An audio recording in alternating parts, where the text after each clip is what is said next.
comment. Welcome to the African History Network show. It is Sunday, May 15th, 2022, and we are live. I'm your host, Brother Michael M. Hotep, right here on 910 AM Superstation, the Future Radio. So coming on the air tonight, I've been watching updates all day and reading updates from the Washington Post and New York Times dealing with the Buffalo, New York shooting that took place on Saturday. I saw a lot of the coverage unfold live. I was getting updates from different news sources.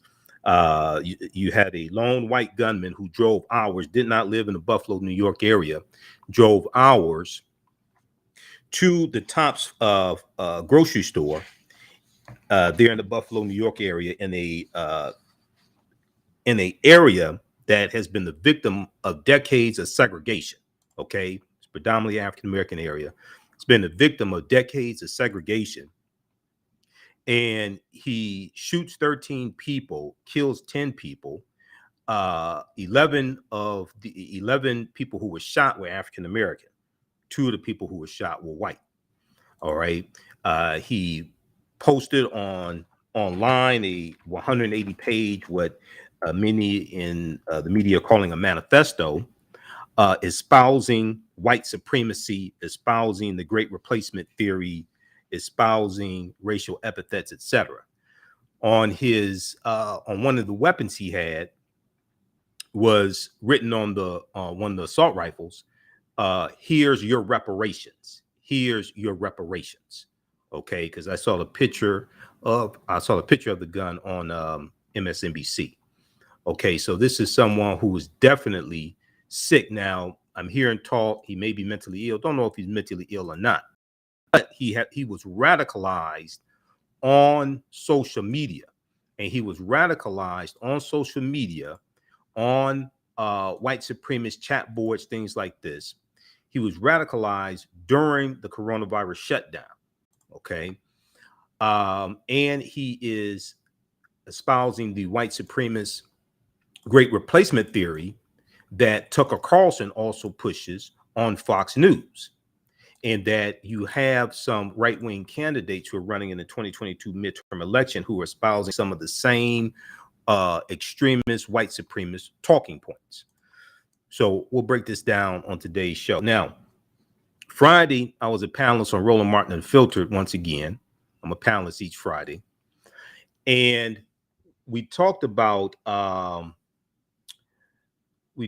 one of the things we talked about was President Joe Biden's press conference that he had on Friday, May 13th, Friday the 13th.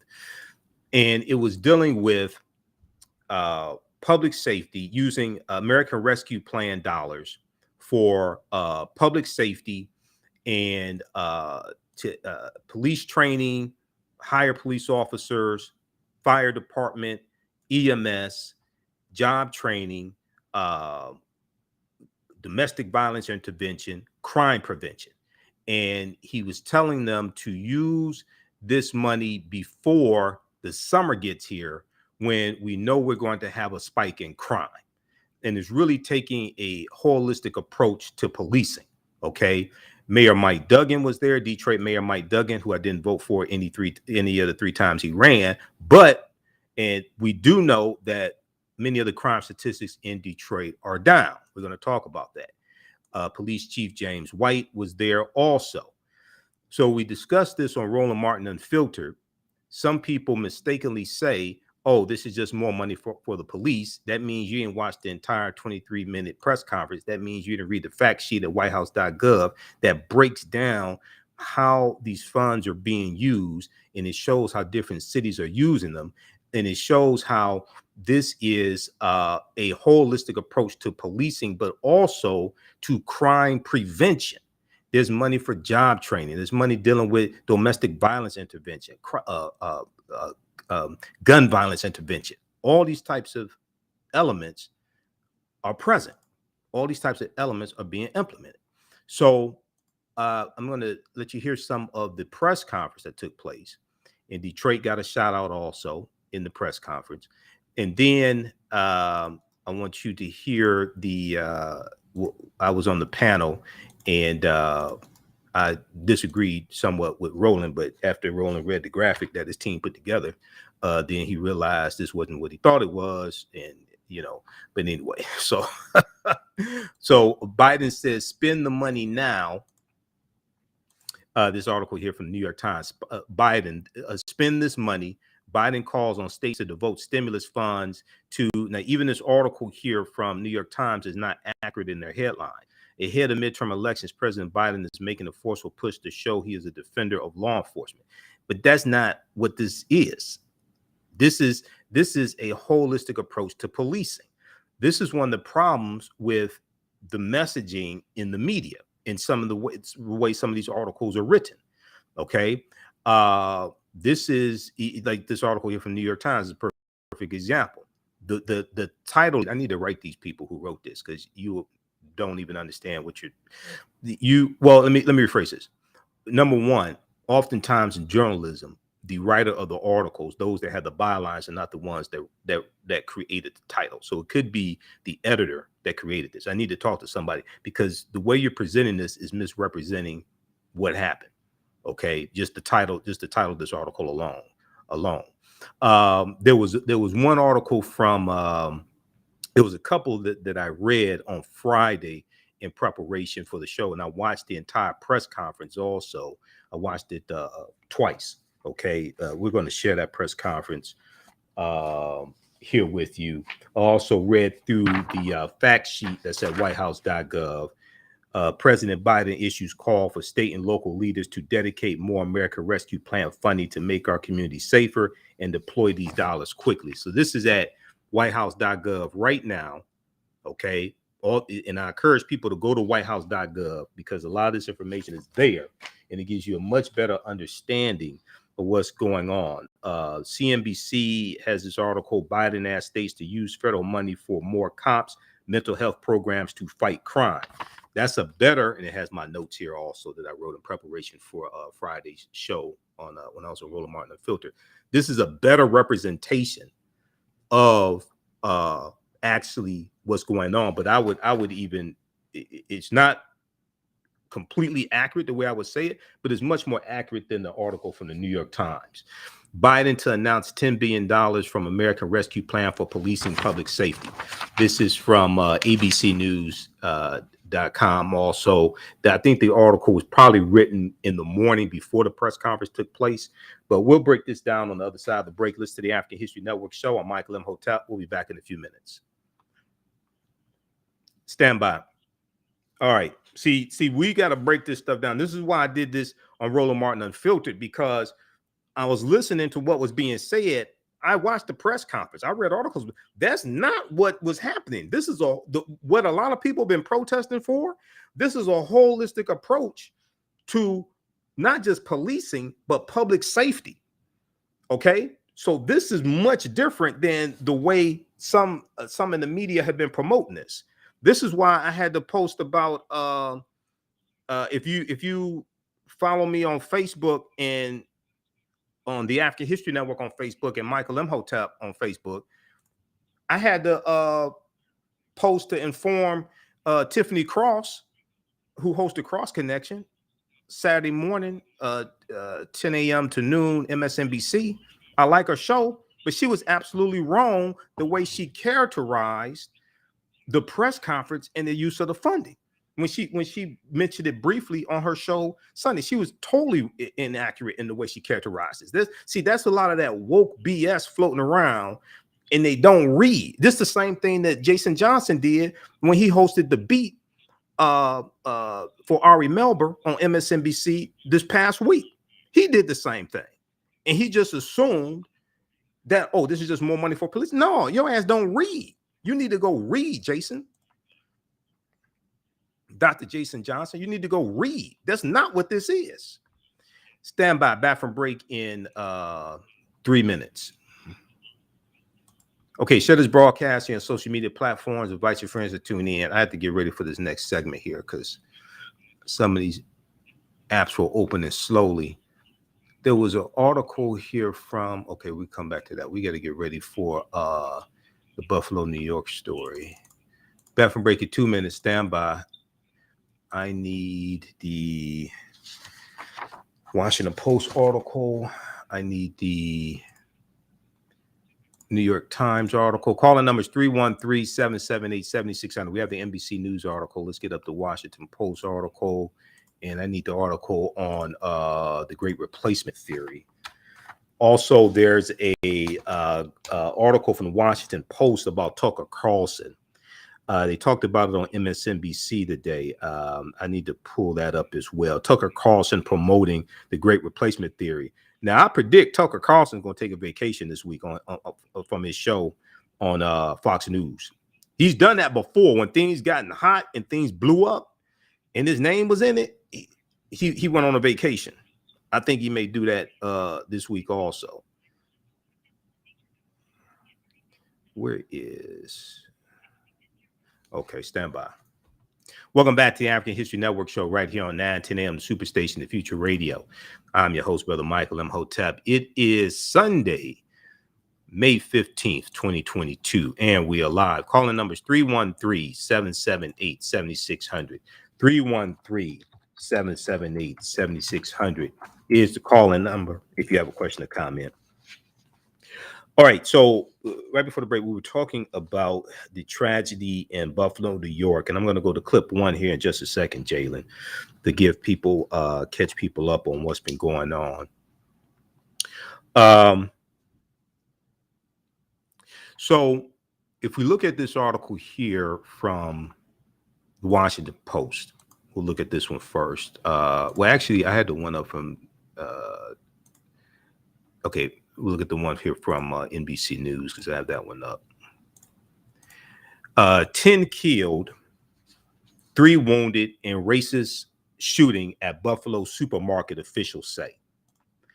Officials were trying to authenticate an apparent manifesto espoused the, quote, great replacement, end quote, conspiracy theory and stated the suspect radicalized on an extremist form. The suspect radicalized on an extremist form. Now we know that, and I want to get the language correct, and we'll probably bring this article up here as well, because I've been following this all weekend, and I've been reading a lot of articles as well as getting screenshots also of articles. But there was I've talked about this before, but there was an article from which one was that? Hold on, let me find it here. There was an article dealing with how white supremacy or far-right extremists are a bigger threat to the U.S. than Islamic extremists. Okay, so, and I want to see if I can find that article. Okay, I have to find that one. I can't remember whether it was Al Jazeera who had that article, but we know that right-wing extremists are a bigger threat to this country than Muslim extremists. Even FBI Director Christopher Wray has testified to this also. But a white gunman motivated by hate and dressed in tactical gear killed 10 people and wounded 3 others Saturday afternoon at a Buffalo, New York supermarket, officials said. The suspect, an 18-year-old man, shot 13 people in total, 11 of whom who were shot were African American. 2 of the people shot were white. This took place at the Tops Friendly Market. The Tops Friendly Market. Buffalo Police Commissioner Joseph Gramaglia said. Now, just a second, let me get past this ad. Okay, so officials said he streamed the attack on a social media platform, Twitch. He streamed the attack on a social media platform also. A Twitch spokesperson, now he also pleaded not guilty. I just want y'all to know that. You filmed yourself, you tweeted, you streamed yourself killing people. Excuse me, you streamed yourself killing people, but then you say you're not guilty. Okay. But a Twitch spokesperson said the platform has investigated and confirmed that the stream was removed, quote, less than 2 minutes after the violence started. Now, this was pure evil. I watched the press conferences live on Saturday and the updates on Sunday also. Okay. Erie County Sheriff John Garcia said at the press conference on Saturday, this was pure evil. He's correct. This was pure evil. But also was pure evil are people like Tucker Carlson, who used their platform on Fox News to promote this white supremacist rhetoric. Also, what's pure evil are people like Rupert Murdoch, who own Fox News, the Fox News network, who allow Tucker Carlson to do this because he gets such high ratings and brings in the money. What's also pure evil are far right members of the GOP, far right Republicans who are running in the 2022 midterm election, espousing some of the same rhetoric, some of the same white supremacist rhetoric, some of the same replacement theory rhetoric, so they can get votes, gain political status, gain power, etc. That's also pure evil as well. Now, what we have to do, as Dr. King said to Harry Belafonte, when Dr. King said, "I fear I have integrated my people into a house that is on fire," Harry Belafonte responded, "What should we do?" Dr. King responded, and most people who tell this story don't tell you what Dr. King said after Harry Belafonte asked, "What should we do?" Dr. King responded, "We should become firemen and extinguish the fire. We should become firemen and extinguish the fire." So this is why this 2022 midterm election is so crucial. Because this is about self-preservation. We have to extinguish the fire of white supremacy and vote every last one of these domestic terrorist, white supremacists, domestic terrorist sympathizers out of office and make sure they never get back into political office again. Make sure we can. This is one. See, elections have consequences. Politics is the legal distribution of scarce wealth, power, and resources, and the writing of laws, statutes, ordinances, amendments, and treaties, their adoption, interpretation, and enforcement. You have white people who have a declining population in this country. Now, all white people don't fear becoming a minority in this country, but some of them do. And they're taking radical steps. You read what this guy wrote, okay? He's one of the ones who fear becoming a minority population in this country. The 2020 census was the first census since 1790. When the first census was taken, this was the first census, the 2020 census, the first census that the white population dropped below 60%. It dropped to 57%.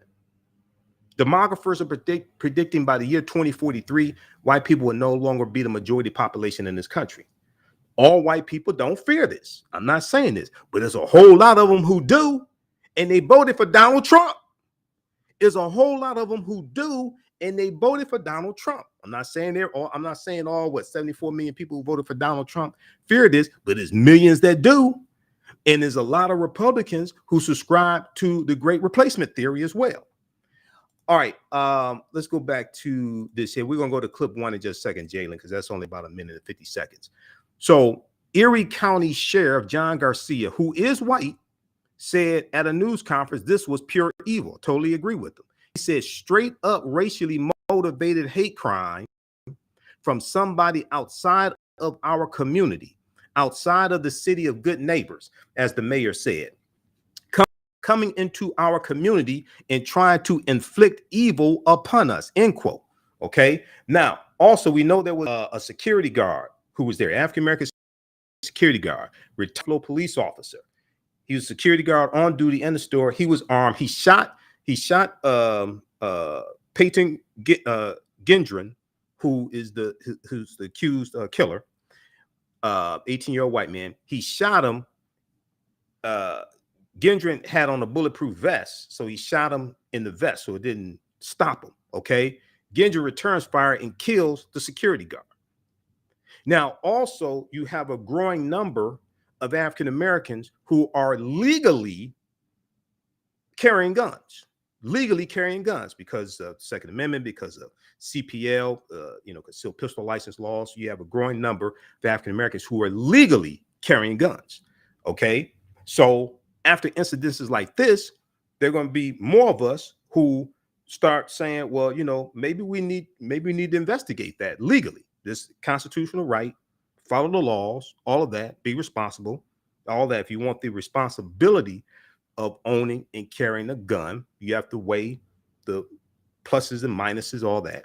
Okay. But if there had been one or two other African Americans who were armed legally, who had their sidearms with them, maybe they could have stopped them sooner, saved more lives. But we do know Buffalo police responded in 2 minutes also, and they were able to apprehend him. He had a gun to his neck.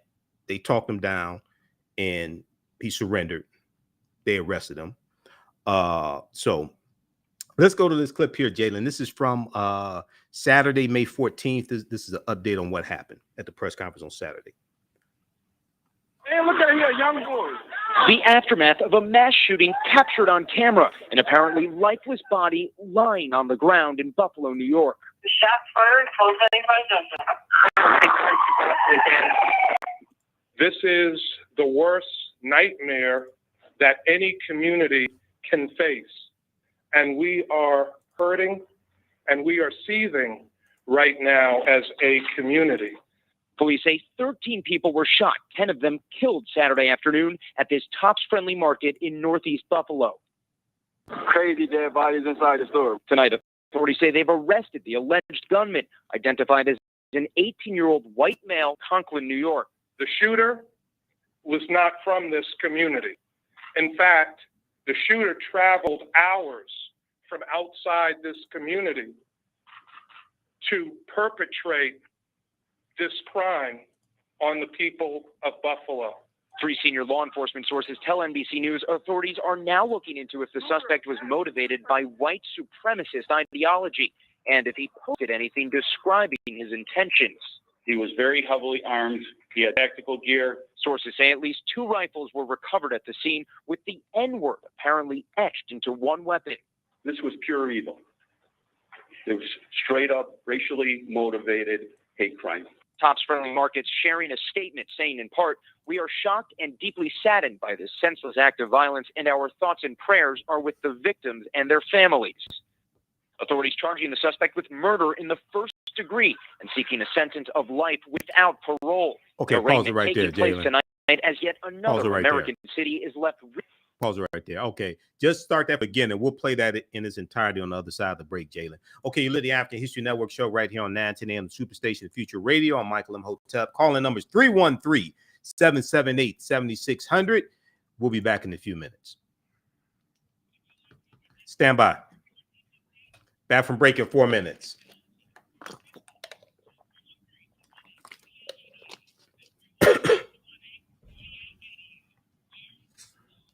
Stand by. Okay, back from break in 4 minutes. How's everybody doing? Share this broadcasting on social media platforms. All right, if you like this type of information, you can support the African History Network, $ the AHN show through Cash App. $ the AHN show through Cash App, also through PayPal, paypal.me/the AHN show. This helps us keep doing the research and stay on the air, keep broadcasting, pay some of the bills, etc. Back from break in 3 minutes.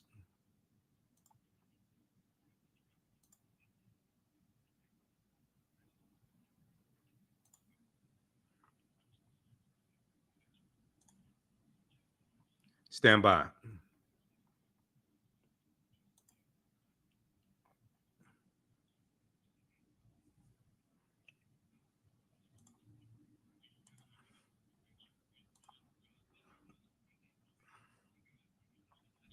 Okay, let's see.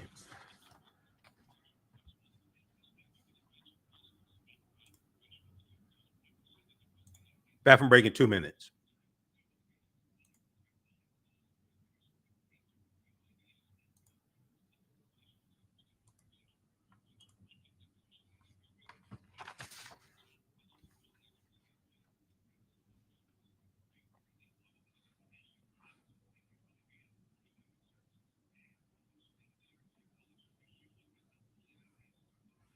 Back from break in 1 minute.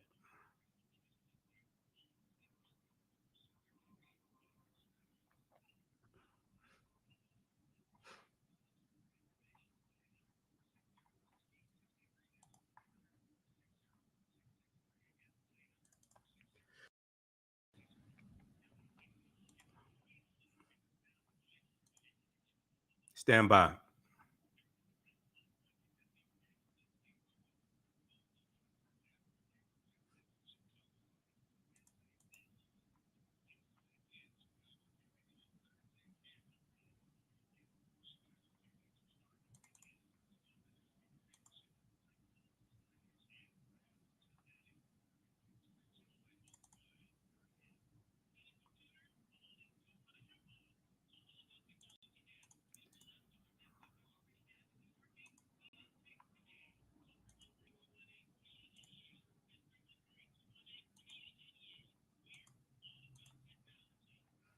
Welcome back to the African History Network show right here on 910 AM, the Superstation, the Future Radio.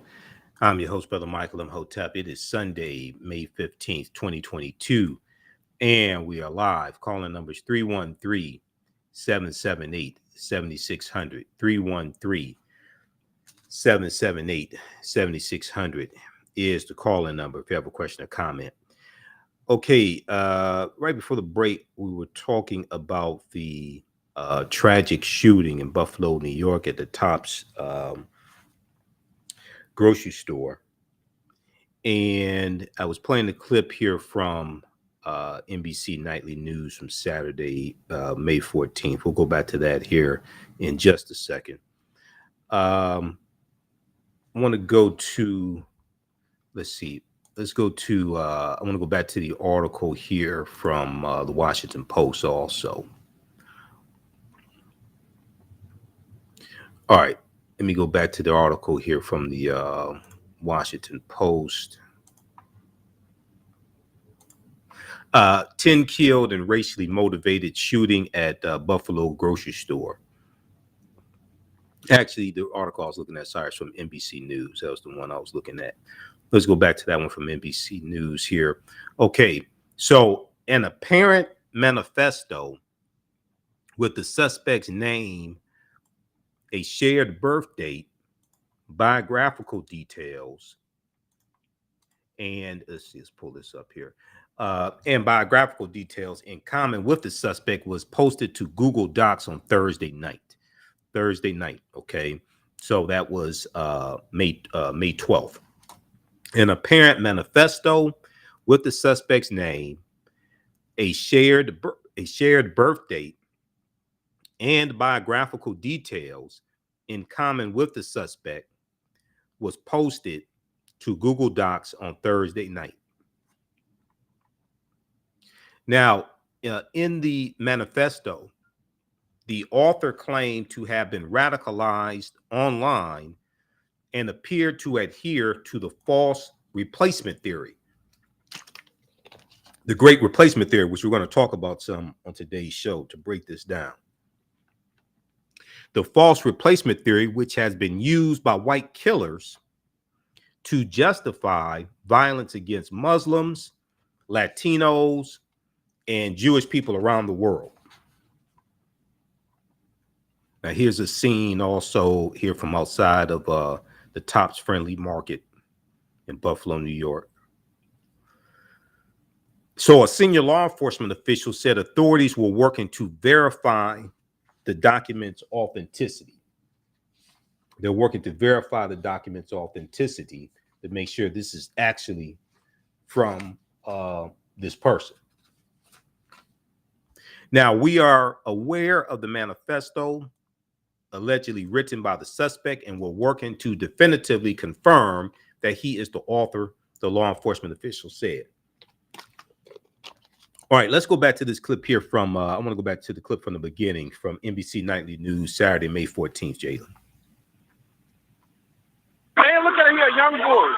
The aftermath of a mass shooting captured on camera, an apparently lifeless body lying on the ground in Buffalo, New York. Shots fired. Close anybody. This is the worst nightmare that any community can face. And we are hurting and we are seething right now as a community. Police say 13 people were shot, 10 of them killed Saturday afternoon at this Tops Friendly Market in Northeast Buffalo. Crazy dead bodies inside the store. Tonight, authorities say they've arrested the alleged gunman, identified as an 18-year-old white male from Conklin, New York. The shooter was not from this community. In fact, the shooter traveled hours from outside this community to perpetrate this crime on the people of Buffalo. 3 senior law enforcement sources tell NBC News authorities are now looking into if the suspect was motivated by white supremacist ideology and if he posted anything describing his intentions. He was very heavily armed. He had tactical gear. Sources say at least 2 rifles were recovered at the scene, with the N-word apparently etched into one weapon. This was pure evil. It was straight up racially motivated hate crime. Tops Friendly Markets sharing a statement saying, in part, "We are shocked and deeply saddened by this senseless act of violence, and our thoughts and prayers are with the victims and their families."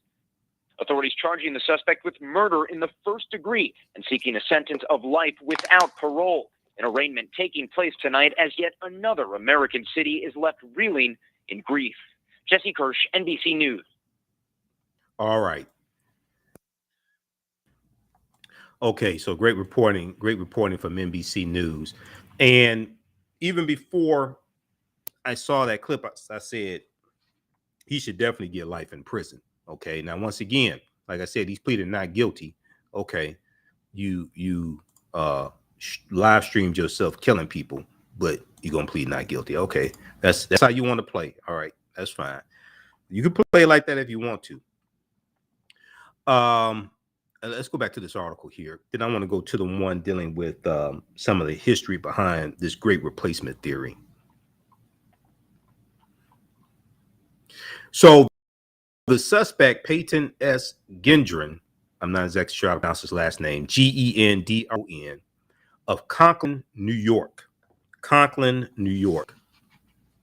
was arraigned Saturday evening in Buffalo City Court on one count of murder in the first degree, the Erie County District Attorney's Office said. Now, there may be other charges added later also. Just want to say that. He was remanded without bail, and a felony hearing was scheduled for Thursday morning, according to the office. Okay, so that would be Thursday, May 19th. Malcolm X's birthday. Wouldn't that be poetic justice as Malcolm X's birthday? So in a written statement, Attorney Jared Garland said the Justice Department, quote, is investigating this matter as a hate crime, and an act of racially motivated violent extremism. Quote, the Justice Department is committed to conducting a thorough and expeditious investigation into the shooting and to seeking justice for these innocent victims, Attorney General Merrick Garland said. Now, also in this article and others, he purchased this gun legally as well, which is call for mandatory background checks. It goes on. This article goes on to talk about the worst nightmare. Buffalo Mayor Byron Brown said the suspect is from hours away and drove to Buffalo, quote unquote, to commit the crime. This is the worst nightmare that any community can face, he said. So it happened at about 2:30 p.m. 2:30 p.m. on Saturday, May 14th. A heavily armed man wearing tactical gear went to the store on Jefferson Avenue at about 2:30 p.m. and opened fire in the parking lot. He fatally shot 3 people and wounded 1 before entering the store and continuing to shoot. Okay, so he shot he shot 4 people in the parking lot, killing 3 and wounding 1 before he even went into the store. A security guard returned fire, but the rounds did not appear to break the suspect's ballistic gear. The suspect returned fire and fatally shot the security guard, officials said. The security guard was a retired Buffalo, New York police officer. He's African American. The suspect then walked through the store shooting, responding Buffalo police officers engaged the suspect in the store's vestibule, and the man responded by putting a gun to his neck. He responded by putting a gun to his neck. The officers talked him into surrendering. The suspect removed some of his tactical gear before officers took him into custody, he said. Now, 4 store employees, including the security guard, who was a retired Buffalo police officer, were among the 13 people shot. ECMC Hospital in Buffalo said it was treating 3 victims and all were stabilized. One patient was discharged Saturday night, the hospital said. Now, New York State Senator Tim Kennedy said in a tweet that the son of one of his staff members was among the victims. Quote, she's sitting in a hospital waiting room because her beautiful, extraordinary son was shot while he was simply doing his job, end quote, he said in the statement. Additional information about the victims has not been released. Now, New York Times has a story on who many of the victims were. We'll talk about that some on the other side of the break. Jennifer Tukes said she and her cousin were shopping at Tops when she heard multiple shots coming from the front of the store. She said he stopped, shot again, stopped, and started shooting again, Tukes said. See, this reminds me of Dylan Roth, or people pronounce it Ruth, but it's actually Roth, in Mother Emanuel African American Episcopal Church in South Carolina. If some of those parishioners, those churchgoers who held Bible study with them, had also been armed, they could have stopped them. We'll continue this on the other side of the break. You listen to the African History Network show. I'm Michael Imhotep. We'll be back in a few minutes. Stand by.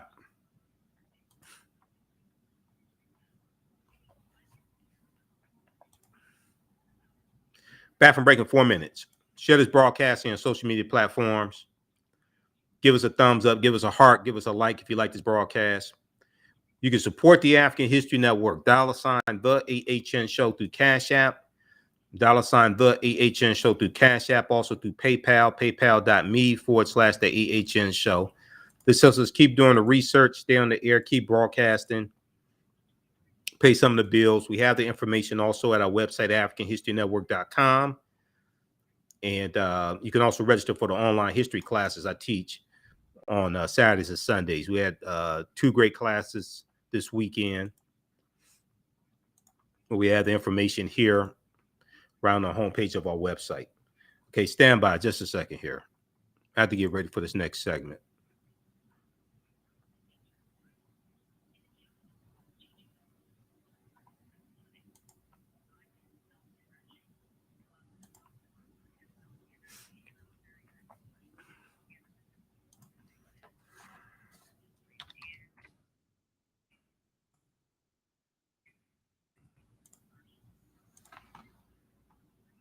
Stand by. Back from break in 3 minutes.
Back from break in 1 minute.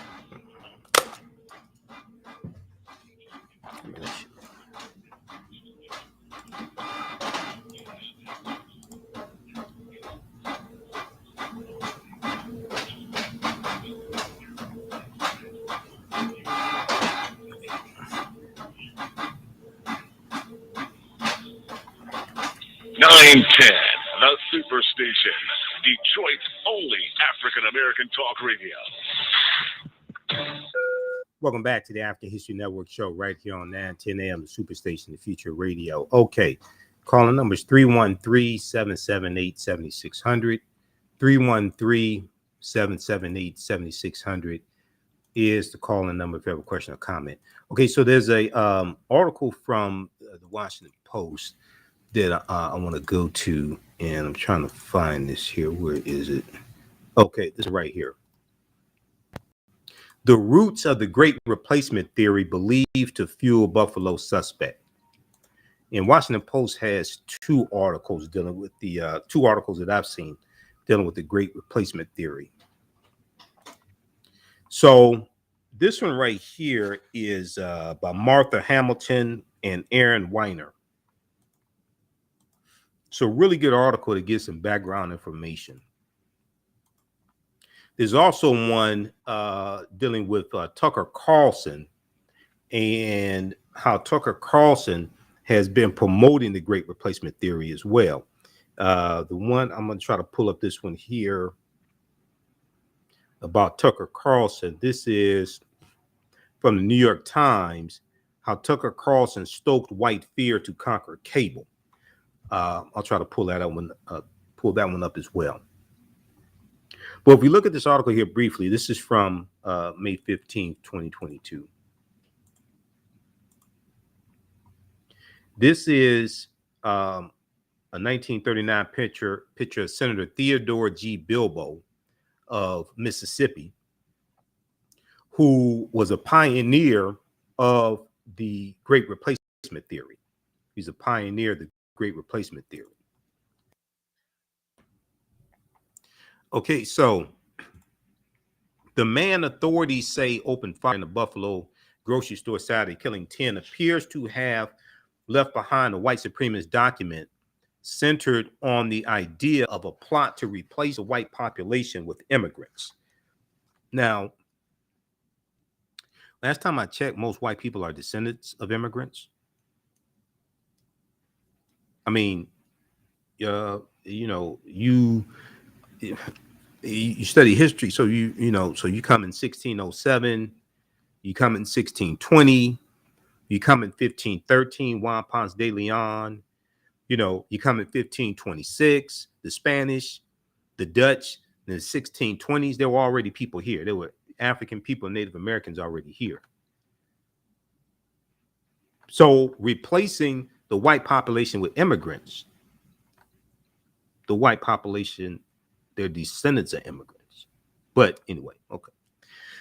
This far-right conspiracy theory, known as the Great Replacement theory, has inspired a lot of recent violence, including the 2019 Christchurch mosque shootings in New Zealand, where the shooter warned of quote-unquote white genocide. The shooter warned of quote-unquote white genocide. He later pleaded guilty to 51 murders, 40 attempted murders, and engaging in a terrorist act. This is in 2019. Now, some of the bearing Unite the Right demonstrators, you remember the Unite the Right, okay, in 2017, Charlottesville, Virginia, 2017, Charlottesville, named after Queen Charlotte Sophia, an African woman, African Moorish ancestry, probably on both sides of her family, at least on her mother's side of the family. She was the wife of King George III, who the 13 colonies were voting against during that little incident called the American Revolution. And you had Europeans who were here, who were immigrants, who set up colonies, and they were voting against the British Crown. So some of the Unite the Right torchbearers, demonstrators, including Ku Klux Klan members and neo-Nazis who terrorized Charlottesville in 2017, were also motivated by this Great Replacement theory, which warns that an increase in the non-white population fueled by immigration will destroy white and Western civilization. But didn't you help destroy civilization when you came here? Didn't you take the land from Native Americans, put them on reservations? Didn't you destroy, like, so there was civilization. Let's just be honest. I'm not saying all white people subscribe to this theory, this idiotic theory, but there was civilization when white people arrived, when Europeans arrived in this landmass that we call the United States of America. There was already civilization here. But okay. So the Great Replacement Theory warns that an increase in the non-white population fueled by immigration will destroy white and Western civilization. The Buffalo gunman, identified by authorities as Peyton Gendron, an 18-year-old white man, is believed to have posted online a 100-page document arguing that white Americans were in danger of being replaced by people of color. Keep in mind, on one of his assault rifles, it was scribbled on there, "Here is your reparations." So they have more.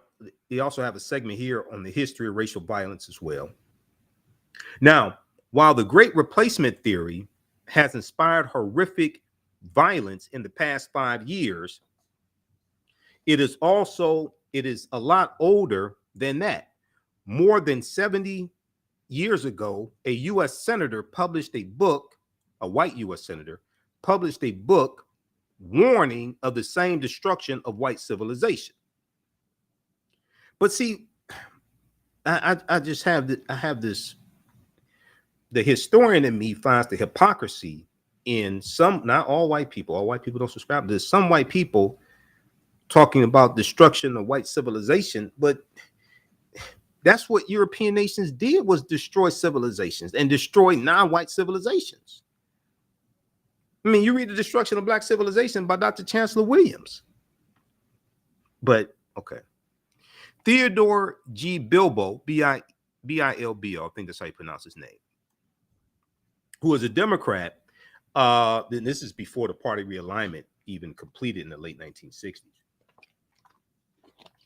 He's a Southern segregationist Democrat from Mississippi, but as a Democrat, he served twice. He had twice been governor of Mississippi before he served in the U.S. Senate from 1935 to 1947, when the quote growing intolerance among many whites toward public racism and anti-Semitism led to his fall, according to an account in the Journal of Mississippi History. In the Journal of Mississippi History. Now, in equal opportunity races, at least he didn't discriminate. In equal opportunity races, Theodore G. Bilbo addressed some of his letters with the slurs against Italians and Jews, depending on the recipient. But the bulk of his loathing and fear was reserved for African Americans. The bulk of his loathing and fear was reserved for African Americans, as spelled out in his 1947 book, Take Your Chance, Separation, Take Your Choice, Separation or Mongrelization, Mongrelization. This is the book he wrote in 1947. Take Your Choice, Separation or Mongrelization. Now, a showboater and self-promoter, he began the book with this modest preface. For 9 years, I have read, studied, and analyzed practically all the records and everything written throughout the entire world on the subject of race relations, covering a period of close on to 30,000 years. Okay, we'll continue this on the other side of the break. Listen to the African History Network show. I'm Michael M. Hotep. We'll be back in a few minutes. Stand by.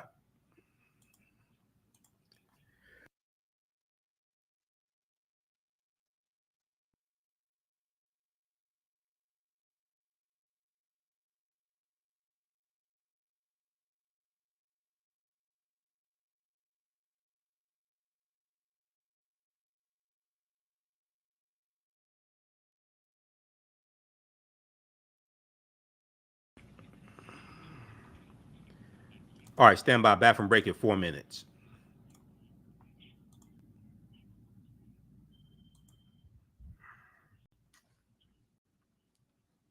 All right, share this broadcast on your social media platforms. Invite your friends to tune in.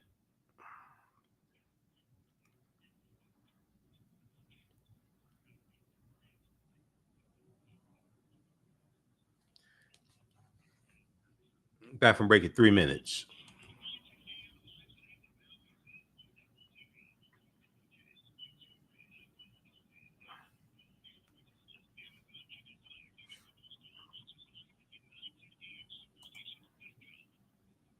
All right, give us a heart, give us a thumbs up, give us a like, give us a heart if you like this type of information. Also, you can support the African History Network, $, the AHN show through Cash App. I'm going to post the link here, $, the AHN show through Cash App. Also through PayPal, paypal.me/the AHN show.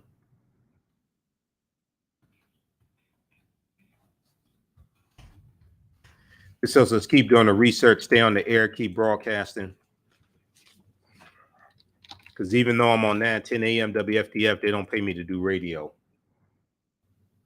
All right, stand by. Oh, that's the wrong one.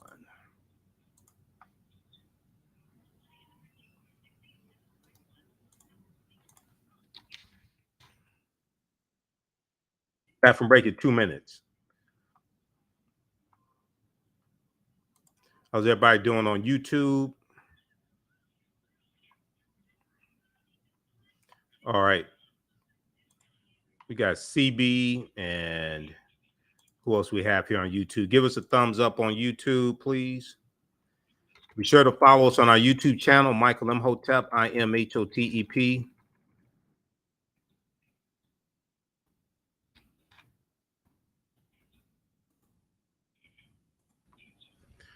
All right.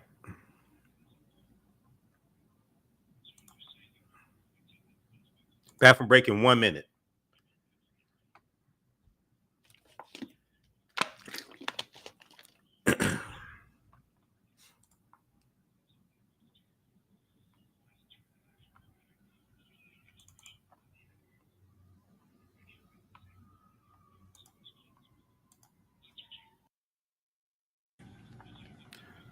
Back from break in 1 minute.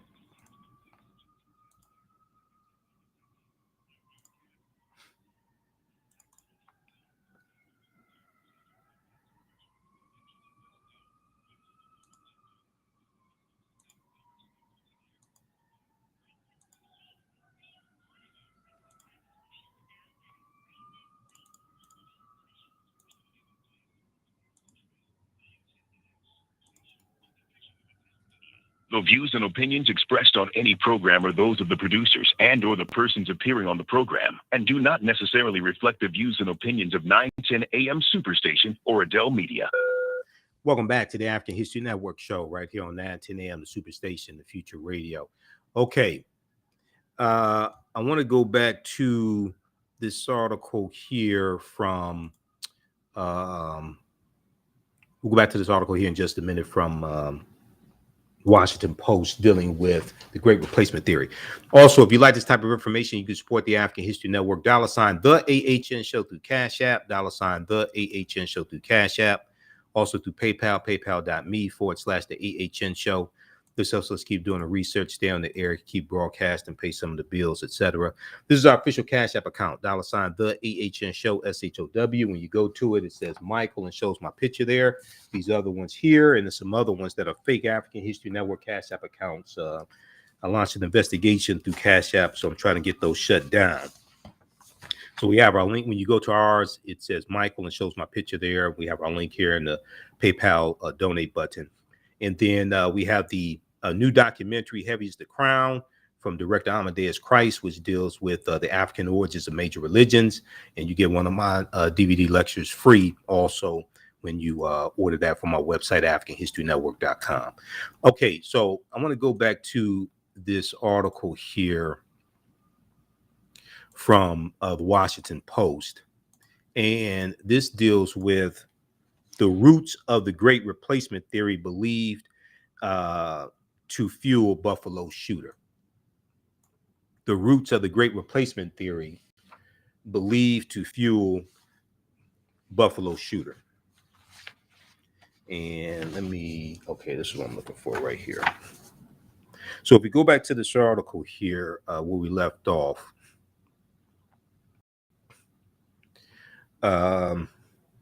Hold on, let me find my place here. Okay, so Senator Theodore Bilbo wrote a book, Take Your Choice, Separation or Mongrelization, in 1947. Now, Senator Theodore Bilbo saw an existential threat in the growing ranks of American-born descendants of enslaved Africans. He saw an existential threat in the growing ranks of American-born descendants of enslaved Africans. His solution was to ship them back. He said, he wrote, quote, the great civilizations of the ages have been produced by the Caucasian race. When black people moved in, he wrote, mighty societies such as ancient Egypt were destroyed and mongrel races were created. This is how idiotic he was. So you do realize the ancient Egyptians were African people, right? And the ancient Egyptians and those in Nubia depicted themselves as being identical. And civilization flowed from southern Africa up the Nile River. The ancient Egyptians were African people. These were black African people. They weren't brown-skinned Caucasians. He said when black people moved in, mighty societies such as ancient Egypt were destroyed and mongrel races were created. Quote, the mongrel not only lacks the ability to create a civilization, but he cannot maintain a culture that he finds around him. This guy was a sitting U.S. senator. He was a sitting U.S. senator from 1935 to 1947, representing the good old state of Mississippi. That doesn't surprise me. He's from Mississippi. Okay, when you understand the history of Mississippi, and it was in Mississippi in 1890 where you had the Mississippi Plan to impose poll taxes and literacy tests to suppress the African American vote in a state where we were the majority of the population. This became the model that was used throughout the South to disenfranchise African American voters, suppress the African American vote, vote us out of office, because there were about 2,000 African American elected officials. They got elected during Reconstruction. Okay, and this is what they used to suppress our vote and vote us out of office. It became known as the Mississippi Plan. And I have that article here from, I have the article here somewhere from the Washington Post, so I'll show it to you again. But it became known as the Mississippi Plan. And this is why you needed a Voting Rights Act in 1965 to counter what happened in Florida in 1889, because Florida was the first state to have poll taxes, and to counter what happened in Mississippi in 1890, and to counter what happened in Alabama in 1901, in Louisiana 1898, in Georgia, North Carolina. That's why you needed a 1965 Voting Rights Act. This article right here from the Washington Post, the Mississippi Plan to keep black people from voting. Let's see. Let's go to this here. This article right here, the Mississippi Plan to keep blacks from voting in 1890. We came here to exclude the Negro. We came here to exclude the Negro. That's a direct quote from Solomon Saladin Calhoun. Solomon Saladin Calhoun was the white county judge who was the president of the Mississippi State Convention of 1890. He said about why they were there, what the convention was about. He said, let's tell the truth if it burst the bottom of the universe. We came here to exclude the Negro. Nothing short of this will answer. Now, delegates eventually adopted a literacy test and poll tax geared to suppress the black vote in a state with a black majority. This is Mississippi, where Senator Theodore G. Bilbo is representing, the great state of Mississippi from 1935 to 1947. And he says, ship them back. He says it was Africans that destroyed the great civilization of ancient Egypt, because obviously he thinks ancient Egyptians were white. The Mississippi Plan became the model throughout the South, part of a raft of racially oppressive Jim Crow laws that ended Reconstruction. Okay? Well, Reconstruction ends in 1877 before the Mississippi Plan is enacted, but it reverses gains that African Americans made during Reconstruction. Okay, so read the rest of this here.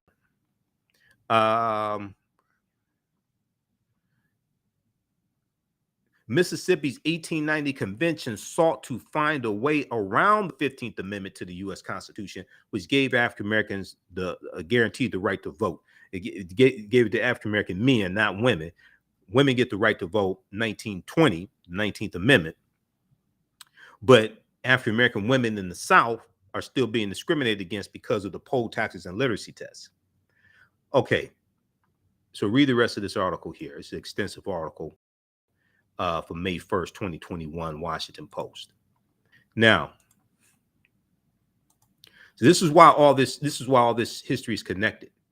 I'm gonna go back to that article here in just a second, but to connect this to another article, we can connect all this violence to the January 6, 2021 insurrection. Okay, we can connect all this to the January 6, 2021 insurrection that historians are tying to the violence that ends the Reconstruction era. If we look at this article here from Time Magazine, and I talked about this in my class today, from the Civil War to the Civil Rights Movement and Black Power, 1865 to 1968. A new report finds that 45 states are failing to teach students about the period that shaped race relations after the Civil War. A new report finds that states are failing to teach students about the period that shaped race relations after the Civil War. That's the Reconstruction era, 1865 to 1877. In the aftermath of the insurrection a year ago, because this article is from January 12, 2022, at the U.S. Capitol, many leading historians drew parallels between the violence and the Reconstruction era, the period of political revolution directly following the U.S. Civil War, which is 1861-1875. His Pulitzer Prize-winning historian and author Eric Foner, who wrote the book Reconstruction, America's Unfinished Revolution, 1863 to 1877, said in an interview with the New Yorker magazine published a week after the January 6, 2021 insurrection that was incited by the traitor-in-chief Benedict Donald, quote, "The events we saw reminded me very much of the Reconstruction era and the overthrow of Reconstruction. The Reconstruction era and the overthrow of Reconstruction, which was accompanied or accomplished, I should say, by violent assaults on elected officials,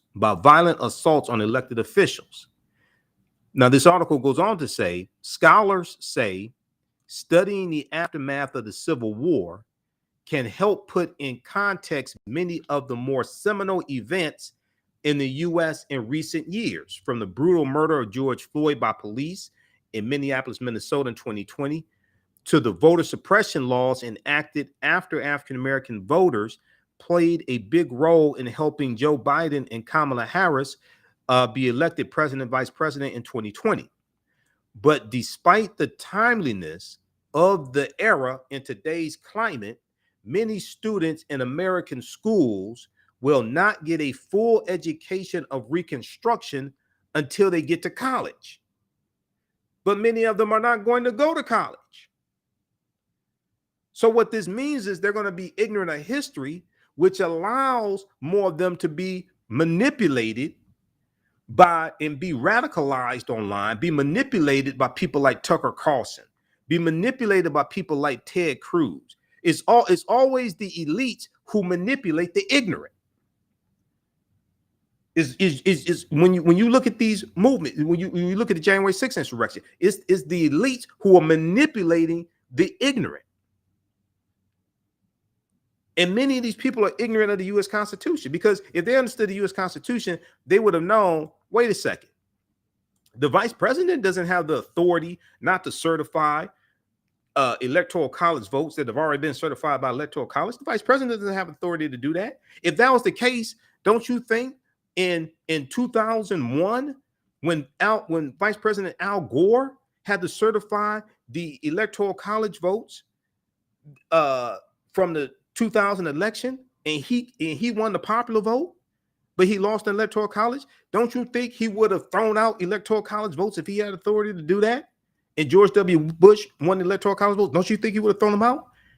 If that was the case, don't you think in 2016, when Vice President Joe Biden had to preside over the certification of the electoral college votes, and Donald Trump won in the electoral college, but Hillary Clinton got 2.9 million more popular votes, don't you think Joe Biden, if he had authority to do that, he would have thrown out electoral college votes that Trump won and awarded Hillary Clinton the presidency? The vice president doesn't have authority to do that. The Constitution does not give the vice president the authority to do that. But you had a lot of ignorant people who, now some of them knew better and ran up in the storm the Capitol anyway. But others, they were just dumb. Others were just dumb, manipulated by people who knew better. Senator Ted Cruz graduated from Harvard. Senator Ted Cruz knew better. Okay, you had others that knew better but were manipulating idiots. You listen to the African History Network show. I'm Michael M. Hotep. We'll be back in a few minutes. 313-778-7600 is the call-in number if you have a question or comment. We'll be back in a few minutes. Stand by.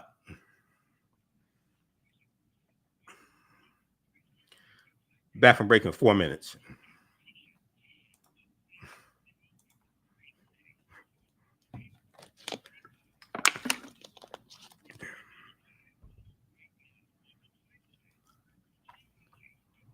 Stand by, everybody. Okay, who still needs to register for the online history classes I teach on Saturdays and Sundays? Ancient Kemet, the Moors, and the Maafa, understanding the transatlantic slave trade, what they didn't teach you in school. And from the Civil War to the Civil Rights Movement and Black Power, 1865 to 1968. As soon as you register, you can watch the class we just did this Saturday. It's a 10-week online class I teach. We deal with thousands of years of history and what leads up to the transatlantic slave trade taking place. Back from break in 3 minutes.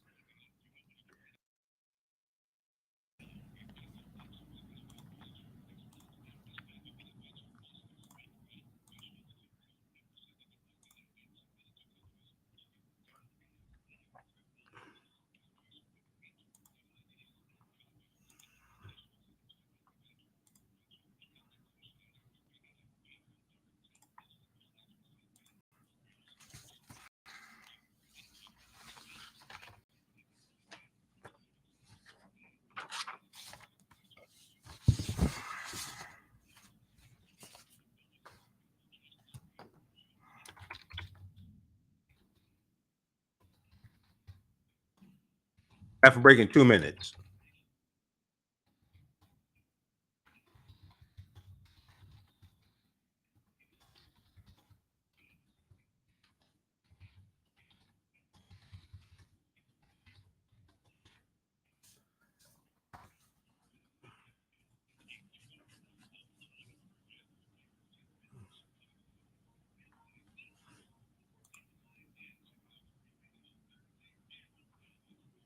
Back from break in 1 minute.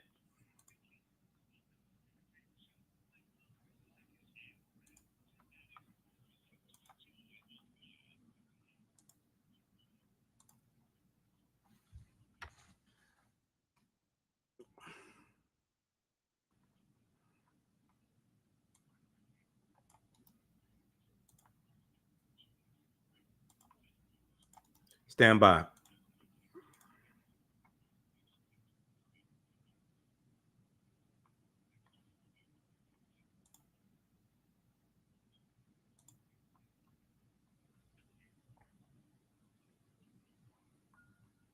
Welcome back to the African History Network show right here on 910 AM Superstation Future Radio. Hey, be sure to register for the online history classes I teach on Saturdays and Sundays. On Saturdays, it is ancient Kemet, the Moors, and the Maafa, understanding the transatlantic slave trade, where they didn't teach you in school. We just had a new session of this that started up, so we had a great class this past Saturday. Classes on sale, $80, regularly $130. We do the sessions live. All the sessions are archived and recorded. You can go back and watch it any time. Even after the class is over with, you still have access. I do a PowerPoint presentation. We have book references, articles, video clips. We deal with thousands of years of history, what leads up to the transatlantic slave trade taking place. We also deal with the African presence dating back tens of thousands of years here in the land we call the United States of America. On Sundays, class number one from the Civil War to the Civil Rights Movement and Black Power, 1865 to 1968, started up today. As soon as you register, you can watch that, and we have some bonus content also. And we deal with history, starting with the Louisiana Purchase in 1803, and we also talk about the Haitian Revolution. And we go through Civil War, Reconstruction, Jim Crow era, World War I, World War II, Great Migration, Civil Rights Movement, and Black Power Movement. Okay, so that's at our website, AfricanHistoryNetwork.com. All right. I want to go back to this article here dealing with the Great Replacement Theory. And we're going to go to clip 2 here in just a second, Jalen, from MSNBC. So if we go back to this article here, let me see. Those articles are for the next segment. Let's go back to this one right here. From Washington Post, the roots of the Great Replacement Theory believed to fuel Buffalo shooter. All right, let's go back to this here. Okay, so Senator Theodore Bilbo proclaimed in his book and in addresses to followers that he was convinced beyond every reasonable doubt that our race is in jeopardy, the white race. He was convinced beyond every reasonable doubt that our race was in jeopardy. It was a fact, he said in one campaign speech, using racial slurs, that at, quote, the present rate of interbreeding and miscegenation and intermarriage between Black people and the whites, that in 9 generations, which is only 300 years, there'll be no whites, there'll be no Blacks in this country, will all be yellow, end quote, or brown, he added. Now, this is something he actually said in one of his campaign speeches. He was a U.S. senator, not a state senator. He was a U.S. senator from Mississippi from 1935 to 1947. Okay, let me see here. Okay, so read the rest of this article here. Read the rest of this article here from Washington Post. The roots of the Great Replacement Theory believed to fuel Buffalo suspect. All right, now, if we look here very quickly, and we'll talk about this some more on tomorrow's show.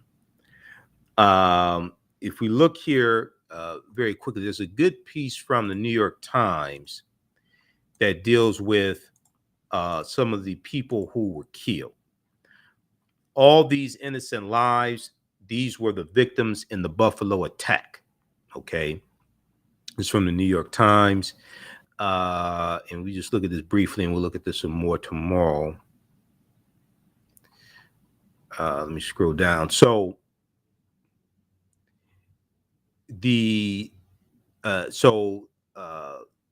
former police officer Salter, Buffalo police officer, he was shot and killed. And let me see here. Aaron Salter Jr., Buffalo police officer. You have In addition to Mr. Salter, the names of the people fatally shot were released by the authorities on Sunday night, Sunday, May 15th. Celestine Cheney, 65 of Buffalo, Roberta A. Drury, 32 of Buffalo, Andre McNeil, 53 of Auburn, New York, Catherine Massey, 72 of Buffalo, Margus D. Morrison, 52 of Buffalo, Hayward Patterson, 67 of Buffalo, Geraldine Talley, 62 of Buffalo, Ruth Whitfield, 86, and Pearl Young, 77, both of Buffalo, New York. The people who were wounded included Christopher Braden, 55, of Lackawanna, New York, Zaire Goodman, 20, of Buffalo, and Jennifer Warrington, 50, of Tonawanda, New York. Okay, so then they have more information. So here's a picture of Aaron Salter, former Buffalo police officer who actually shot the suspect, but the suspect had on tactical gear, so it didn't stop him. And he returned fire and killed Aaron Salter. Joseph Gramaglia, the Buffalo police commissioner, said he's a true hero and we don't know what he prevented. He's a true hero and we don't know what he prevented. He said this speaking on ABC's This Week. There could have been more victims if not for his actions. Mr. Salter's son, Aaron Salter III, said in an interview that his father, quote, was on the police force for 30 years and nothing like this ever happened, end quote. He said he was on the police force for 30 years and nothing like this ever happened. He was doing a security job, and that guy had to come in there and take all these innocent lives for no reason, his son said. Let's see. Okay, let's look at this. Okay, so they have information of Ruth Whitfield, 86. She was a devoted parishioner for 50 years at the Durham Memorial AME Zion Church, where she sang in the choir. Her daughter-in-law, Cassietta Whitfield, said Ruth Whitfield had lived in Buffalo for more than 5 decades, raising 4 children. In recent years, she had been caring for her husband, who was in a nursing home. She had 8 grandchildren.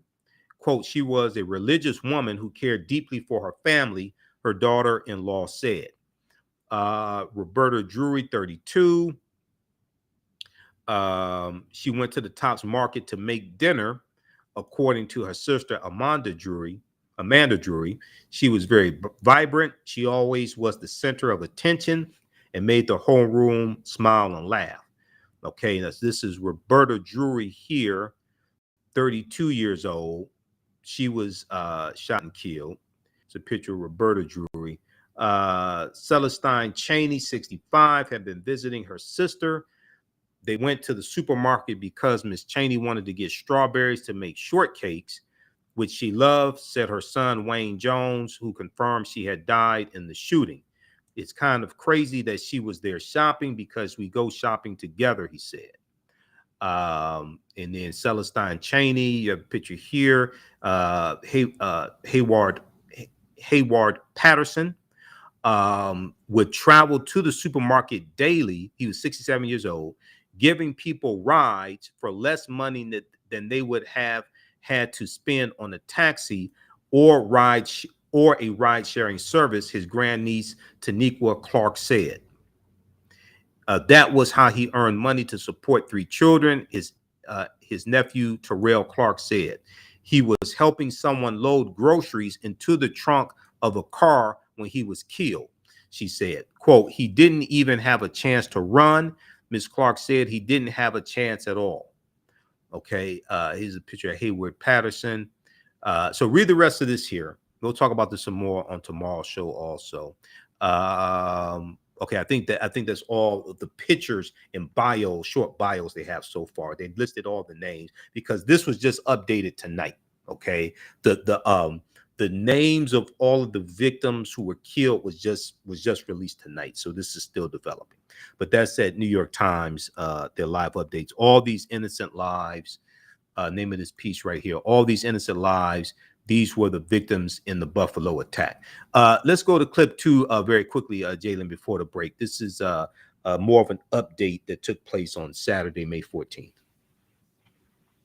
What started out as a beautiful day in the city of Buffalo has turned into a terrible day and one of tremendous heartbreak for every member of our community.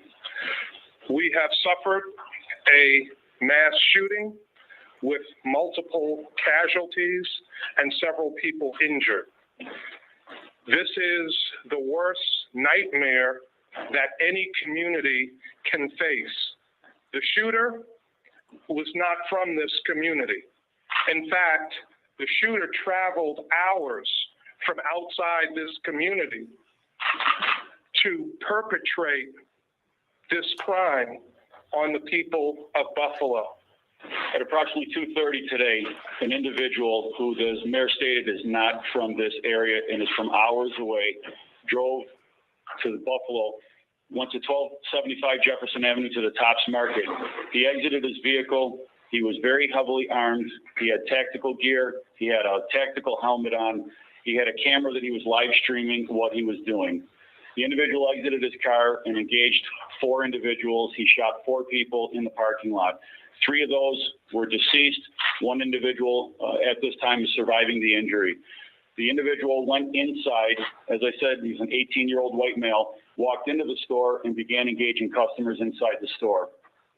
One of the individuals inside the store is the security guard, a beloved security guard, who is a retired Buffalo police officer, a hero in our eyes, engaged the suspect, fired multiple shots, struck the suspect, but because he had heavily armored plating on, that bullet had no round. The suspect engaged our retired officer, and he was ultimately shot and deceased at the scene. He continued to work his way through the store. Ultimately, he worked his way back towards the front of the store. Buffalo police immediately respond, engage the suspect in the vestibule of the store. And at that point, the suspect put the gun to his own neck. Okay. We'll continue this on the other side of the break.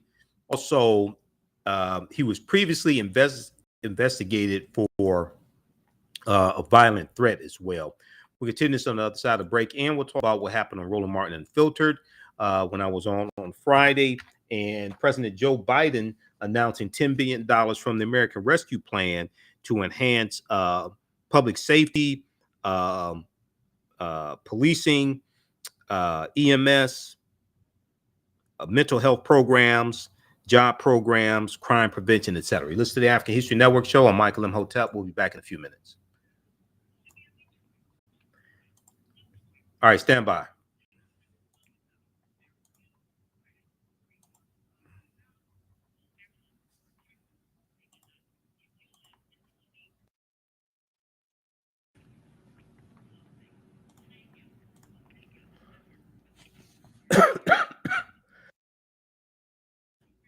Stand by.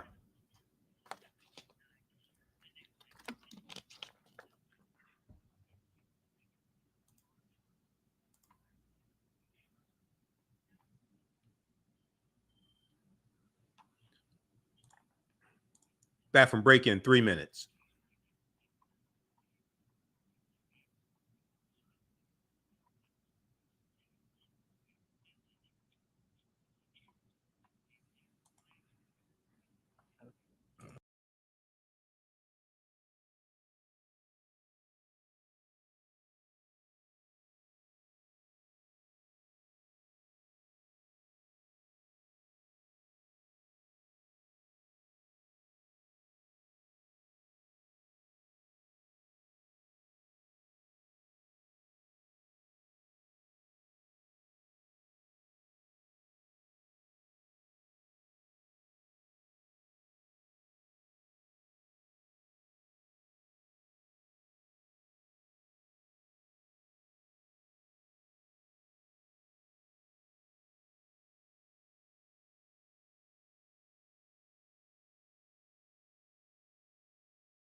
Bathroom break in 1 minute.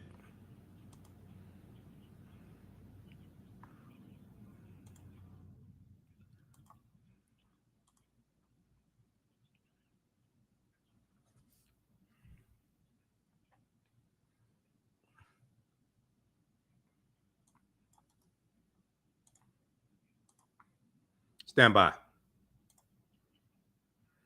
Welcome back to the African History Network show right here on 910 a.m. the Superstation, the Future Radio. I'm your host, Brother Michael M. Hotep. All right. So, hold on. Welcome back to the African History Network show right here on 910 a.m. the Superstation, the Future Radio. Okay. So right before the break, we were giving you an update on the Buffalo, New York shooting at the Tops Friendly Food Market.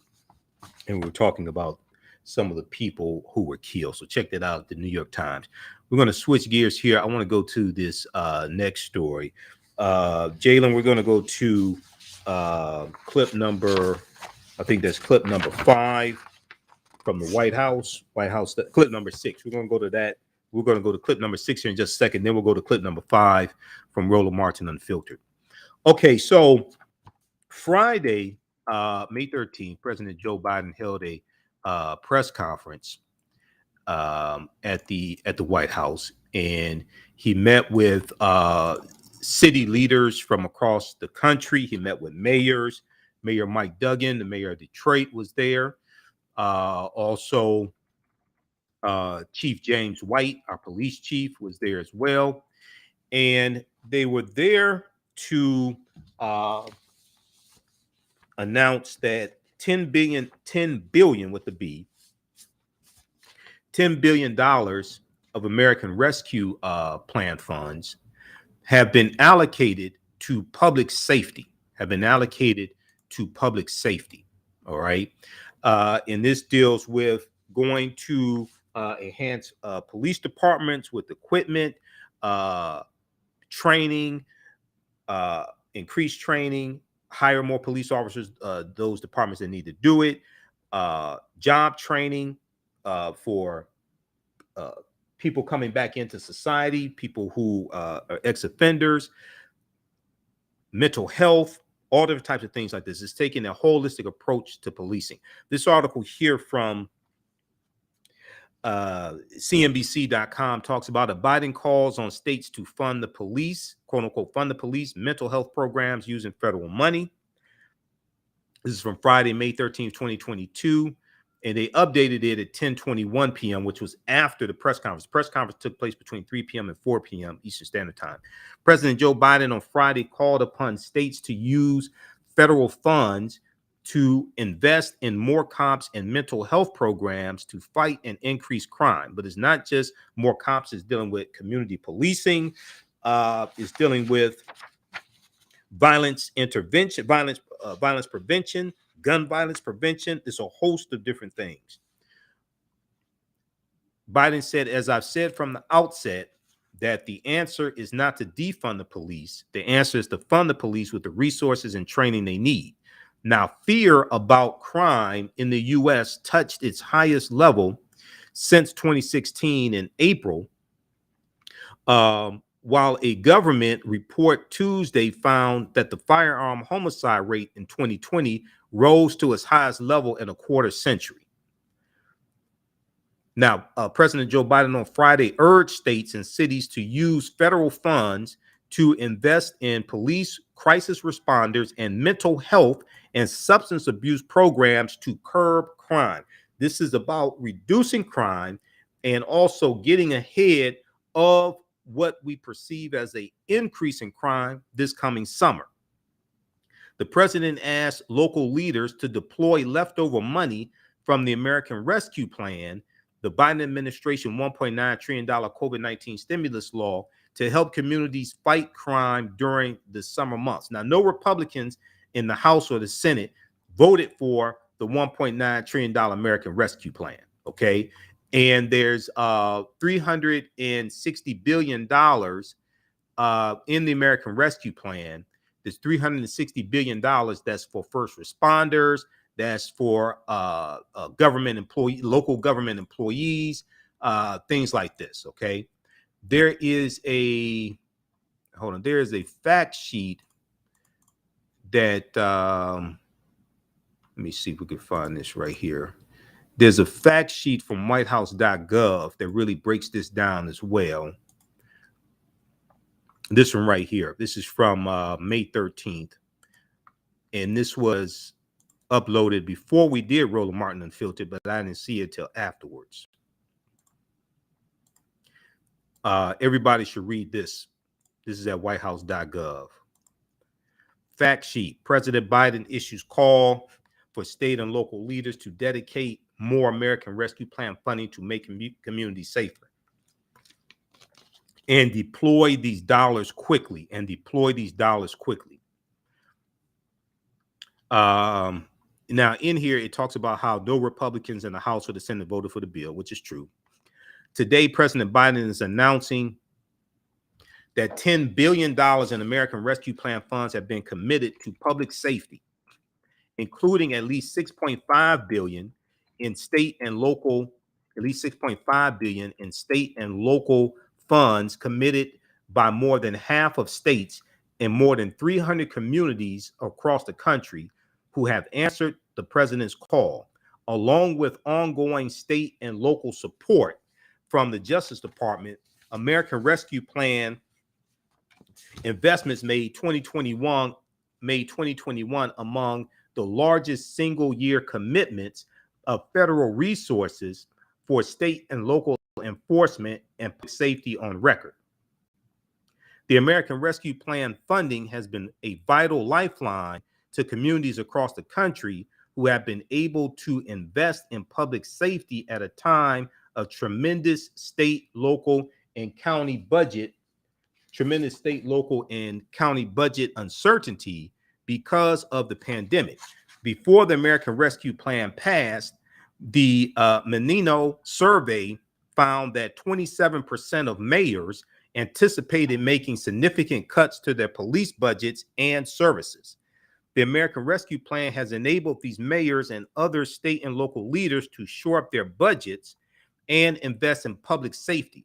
Unfortunately, every Republican in Congress voted against the American Rescue Plan public safety funding for cities and rural counties across the country.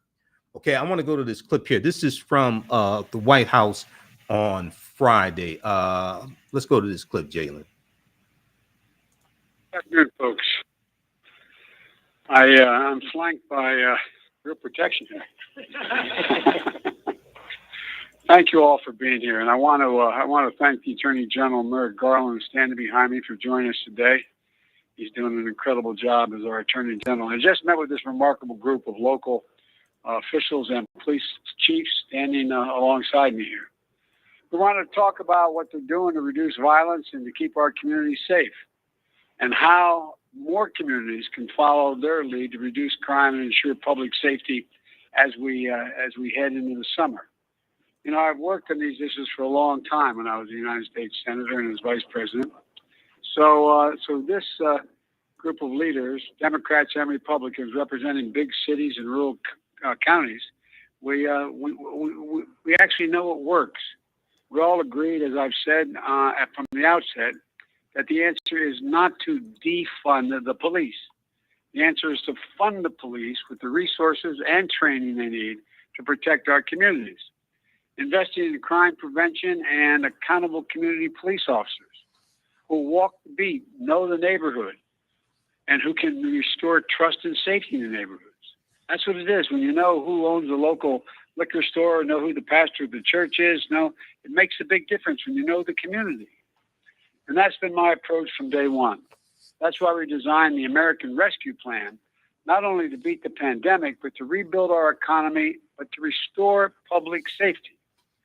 And we understood the challenge from the beginning. Communities were facing a rising tide of violence that coincided with this pandemic we've been through the last 2 years. And it was happening at a time when state and local budgets were under tremendous strain. Because of the pandemic, so many people laid off, the revenue's not coming in, they're firing everyone from police officers to school teachers to first responders. But before the American Rescue Plan, their budgets were in deep distress in the states and localities. One study found that before the rescue plan was passed, 27% of the mayors in America were having to make deep cuts and layoffs in law enforcement as well as other areas. So we made sure that the American Rescue Plan provided substantial resources to keep that from happening. Through the law, we provided $350 billion. Let me say it again. $350 billion directly, not to the legislatures, directly to cities, counties, and states, independently of one another. Money that could be used to hire back police officers, to invest in proven strategies like community violence interruption and prevention programs, and to keep their cities and counties safe and ease the burden on law enforcement. Because of that funding, states and cities were able to add back 460,000 jobs, including police officers, in addition to firefighters, educators, and other critically important roles. And by the way, not a single Republican member of Congress voted for the money for law enforcement, public safety, to stabilize these budgets. Not a single one for the states, the cities, the counties. Not one. But I think we're finding they're showing up now because they're realizing this is going to make a difference, beginning to make a difference. All right, pause it right there. Pause it right there. Pause it right there. We'll pick this up on the other side of the break. I'll let you hear what happened on Roland Martin Unfiltered. You listen to the African History Network show. I'm Michael M. Hotep. We'll be back in a few minutes.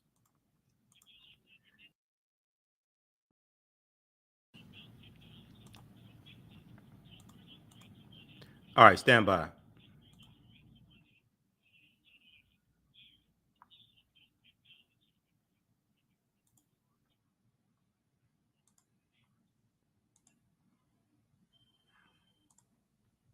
All right, stand by. Back from break in 4 minutes.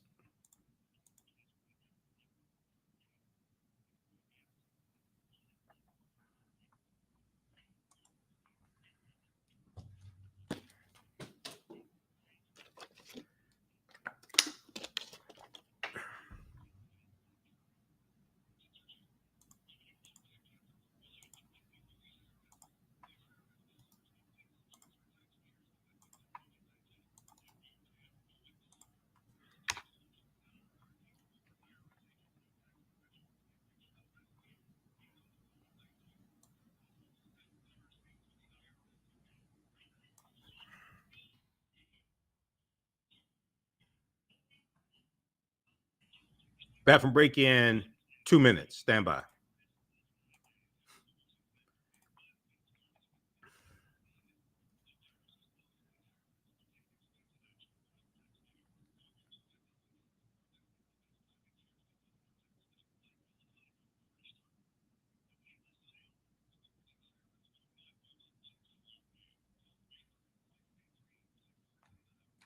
Stand by, everybody.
Back from break in 1 minute. Stand by. Back from break in 1 minute.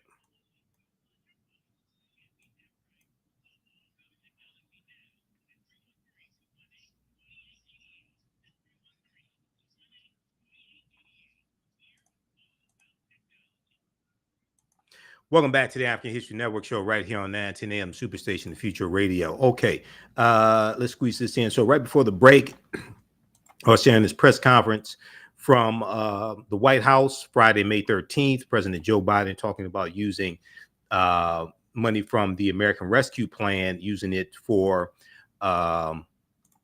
using it for public safety. Okay, $10 billion for public safety.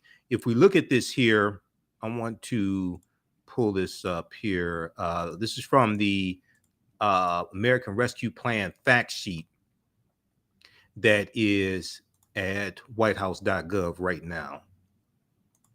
We're going to go to clip 5 here in just a second, Jalen, from Roland Martin Unfiltered. This is why it's important to go to whitehouse.gov and read this information. So this is the American Rescue Plan fact sheet. Okay, breaks down what it does. At the bottom, page 2, distribute more than $360 billion in emergency funding for state, local, territorial, and tribal governments to ensure that they are in a position to keep frontline public workers on the job and paid, while also effectively distributing vaccine, scaling testing, reopening schools, and maintaining other vital services. State and local employment has fallen by around 1.4 million jobs since the pandemic began, including layoffs of 1 million educators, compared to around 750,000 job losses during the Great Recession. So read that. Okay, now I want to go to this next clip here, and let's see, pull this up. So this is from Roland Martin and Filter. Let's go to clip 6, Jalen. That's clip 5. Let's go to clip 5, Jalen. Here we go. President Joe Biden renews his call for communities to invest more American Rescue Plan funding in strategies to make communities safer. To every governor, every mayor, every county official, the need is clear. My message is clear. Spend this money now that you have. Use these funds we've made available to you to prioritize public safety. Do it quickly before the summer when crime rates typically surge. Taking action today is going to save lives tomorrow. So use the money. Hire the police officers. Build up your emergency response system.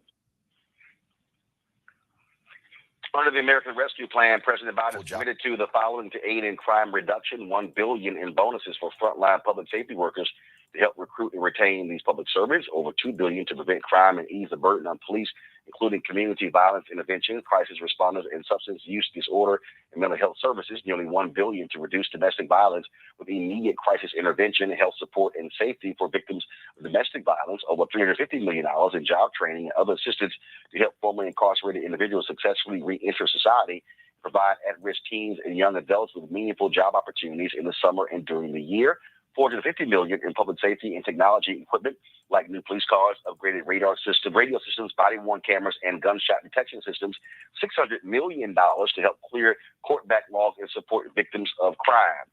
Biden hopes to deploy as many dollars as possible for the summer, with many communities see an increase in violent crime. Guys, pull that video back up, please, and just freeze it.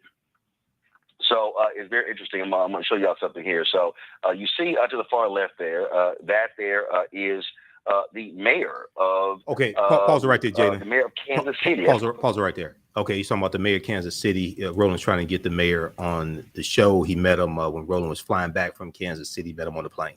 Okay, $1 billion in bonuses from... Jalen, go to the 54... I think it's the 54-minute mark where I come on. Go to the 54-minute mark, okay? $1 billion in bonuses for frontline public safety workers, over $2 billion to prevent crime and ease the burden on police, nearly $1 billion to reduce domestic violence, over $350 million in job training, $450 million in public safety technology and equipment, $600 million to help clear court backlogs, and support victims of crime. $1 billion for family violence prevention and services program. This is a holistic approach to policing. Okay, so I wanted to go to the 54-minute mark. I think that's when I come. Yeah, let's go to this. Let's go to the back to the clip, Jalen.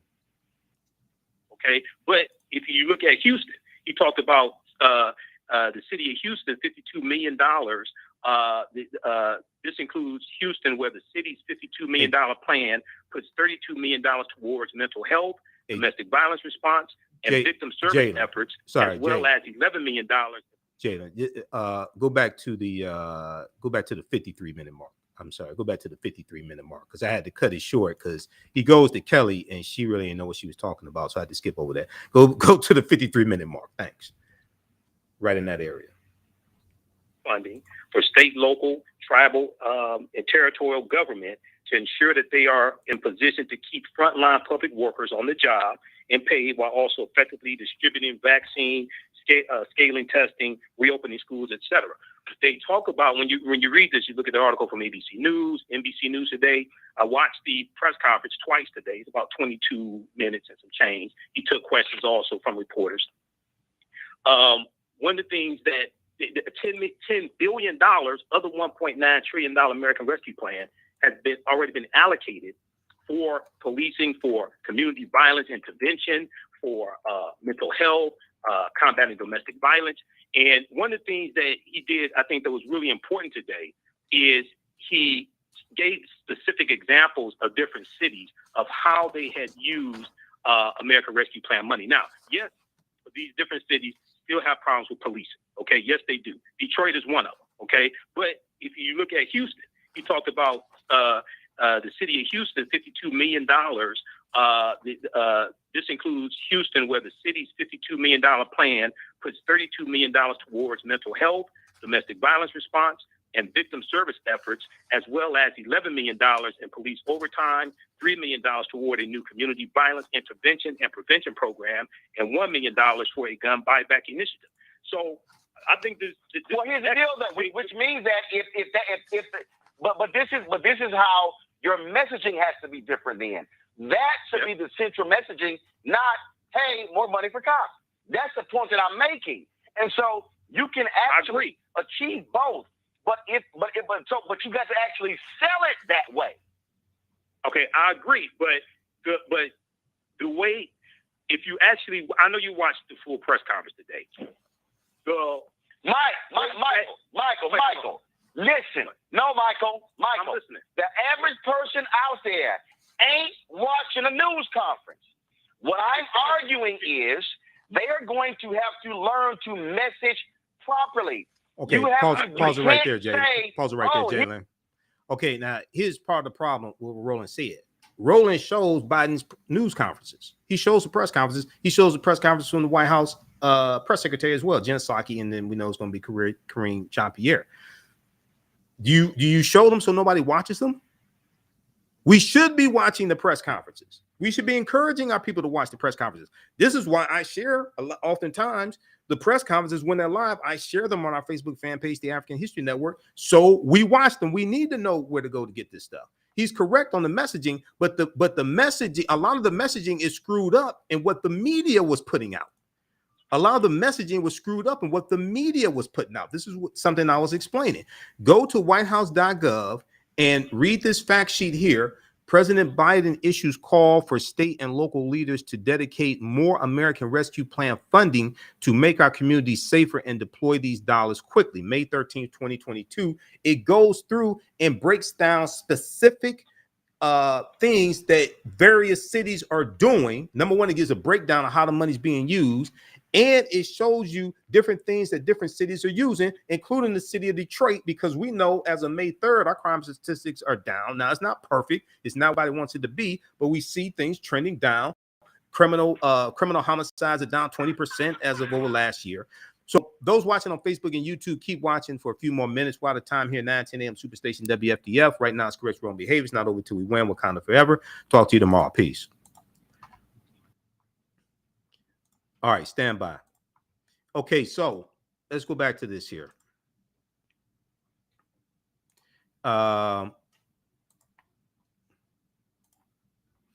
If we look at this, they go through, they break down different cities. I'm going to show you Detroit here in just a second.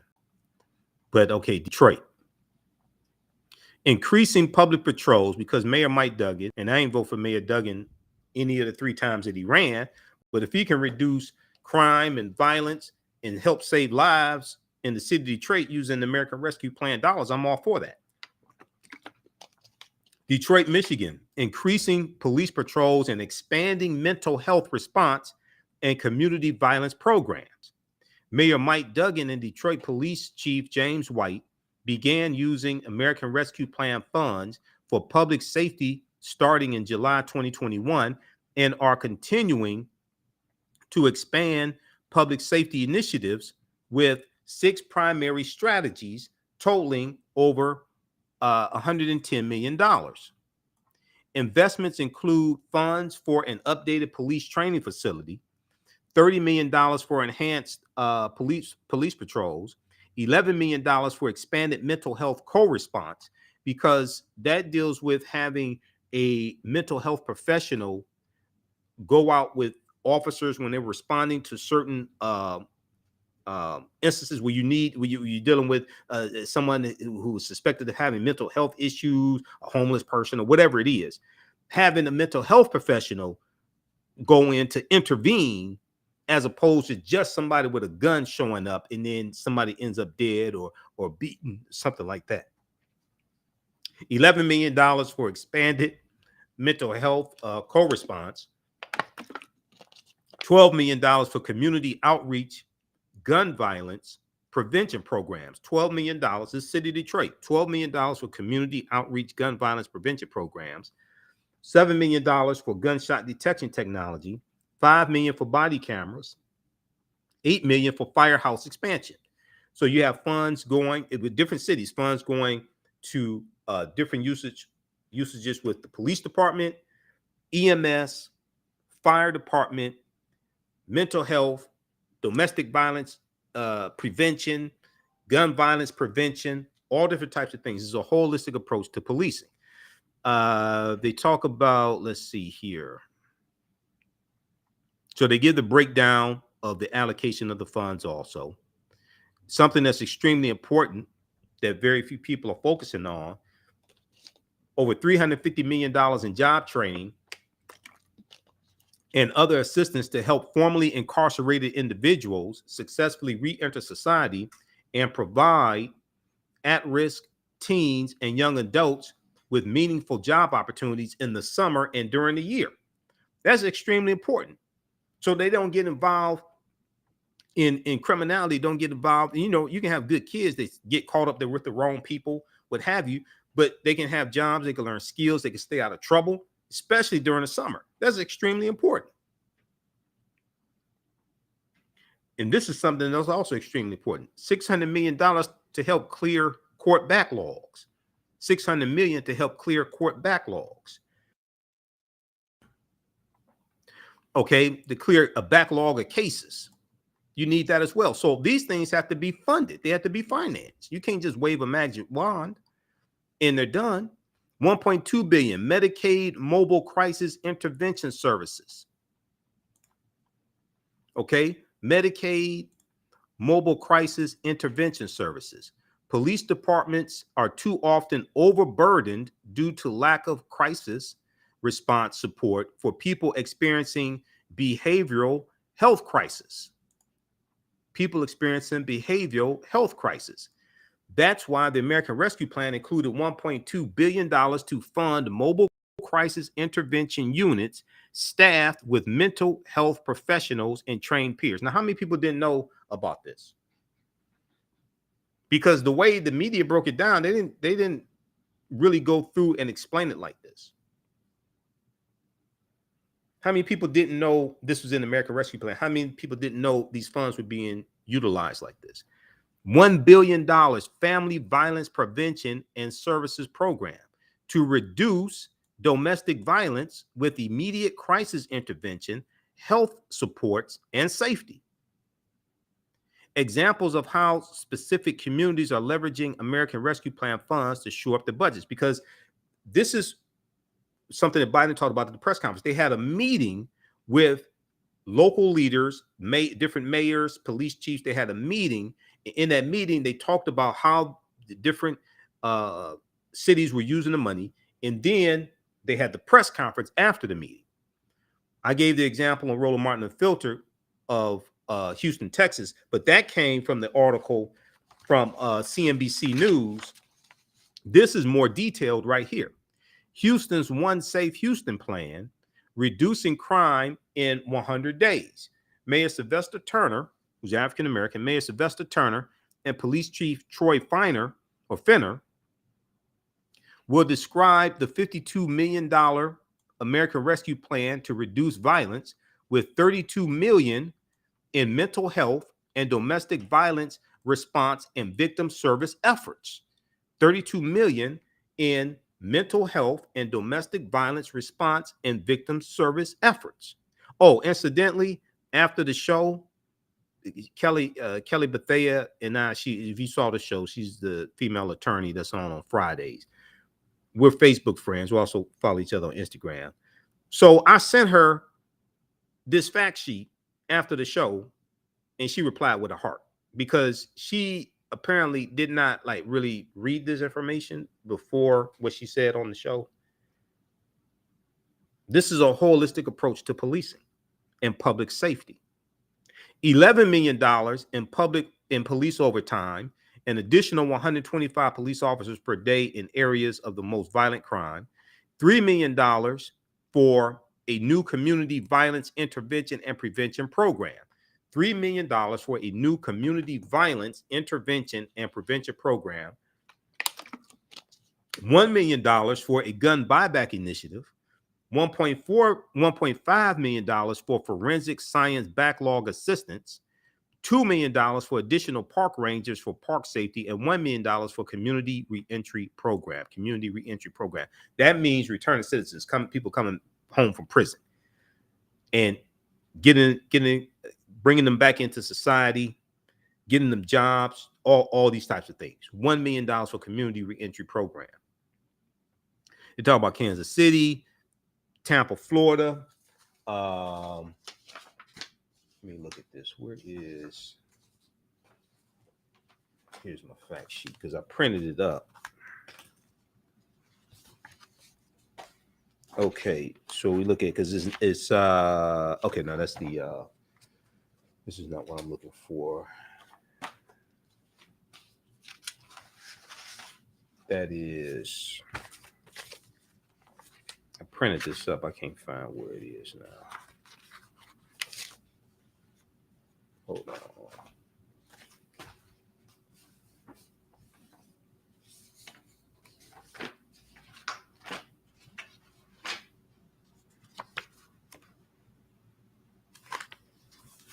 All right, I have to find it after the show, but I did print it because it was about 14 pages. I think it was 14 pages when I printed it. But anyway.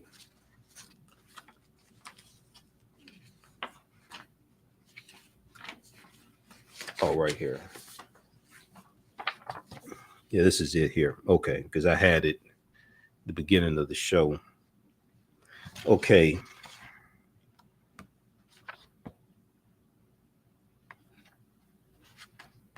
So this is pretty extensive, them breaking this down, how the money's being spent. They show Detroit.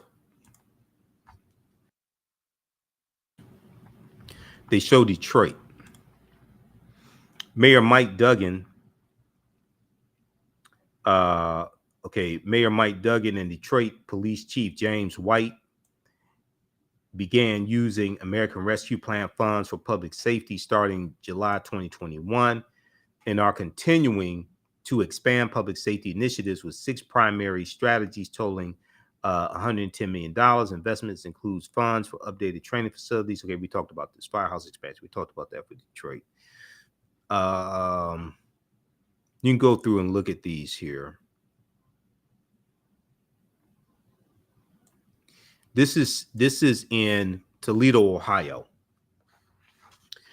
Funding training for a second cohort of new police recruits for the first time, and plans for 100 new officers in the next few years. Toledo Mayor Wade Kapsakowicz is leveraging American Rescue Plan funds to not only avoid cutbacks and layoffs, but use the additional resources to create a path to hiring 100 new police officers, and invested $2.3 million in gun violence reduction strategies, gun violence reduction strategies, including a violence interrupter program,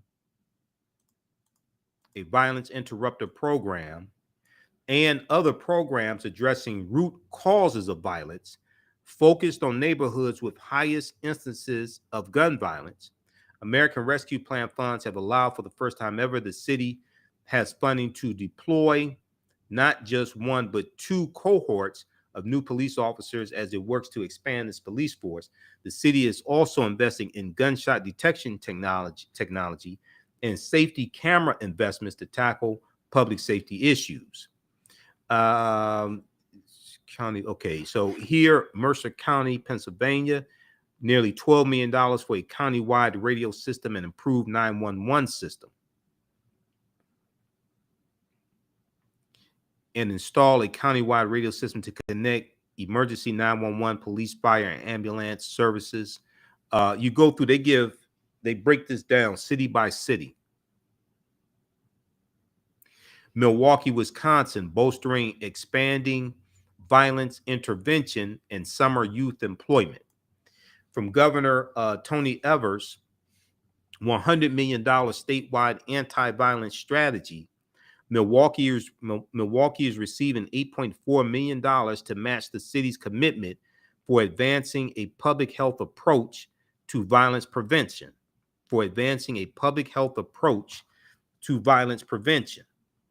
That includes building an unarmed community response system that integrates licensed mental health clinicians into Milwaukee's 911 center and provides job training at Milwaukee County House of Correction, while using the city's own American Rescue Plan funds to invest in summer jobs for up to 1,500 young people. Of the $100 million that Governor Tony Evers allocated, $10 million will be allocated to establish a statewide violence prevention fund to be administered by the Medical College of Wisconsin. Communities across the state will be able to apply for funds for community-based violence intervention programs to address gun violence, domestic violence, and suicides. Okay, go read this, because this did not get a whole lot of coverage on Friday. Now, I know Saturday after the Buffalo, New York shooting, that took up a large portion of media coverage. But this right here, I saw about 3 minutes of it on MSNBC because they showed a clip of the press conference that Biden did. But this should get a lot more coverage. All right. And then there's read this article here also from WXYZ Channel 7 here in Detroit, which it deals with Mayor Mike Duggan and Detroit Police Chief James White.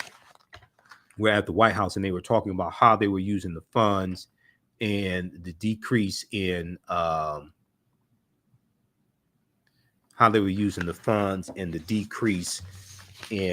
crime in certain categories here in the city of Detroit. Where did that go? Right here. This article here from WXYZ.com.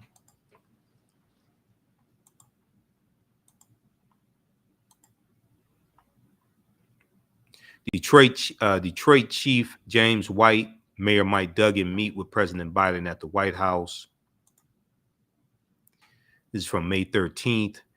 And they talk about now Pastor Mo, whose show used to be on after mine here on 910 AM WFDF. Pastor Mo, Maurice L. Hardwick of Power Ministry and Living Peace Movement. He was quoted here because he does violence intervention, gang intervention, things like that. He's an activist here in the community.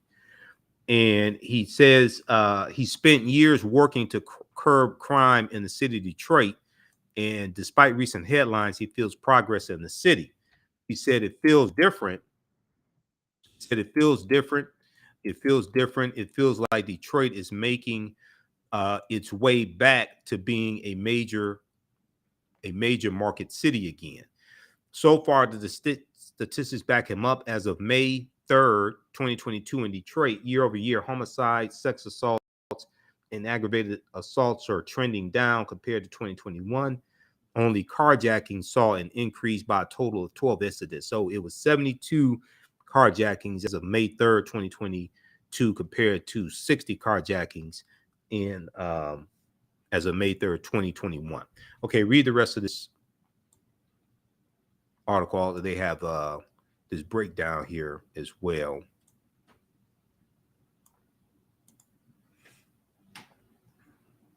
Yeah, they have this breakdown here. Criminal homicides down 20%, sex assaults down 18%, aggravated assaults down 18%, non-fatal shootings down 26%, robberies down 8% here in the city of Detroit as of May 3rd.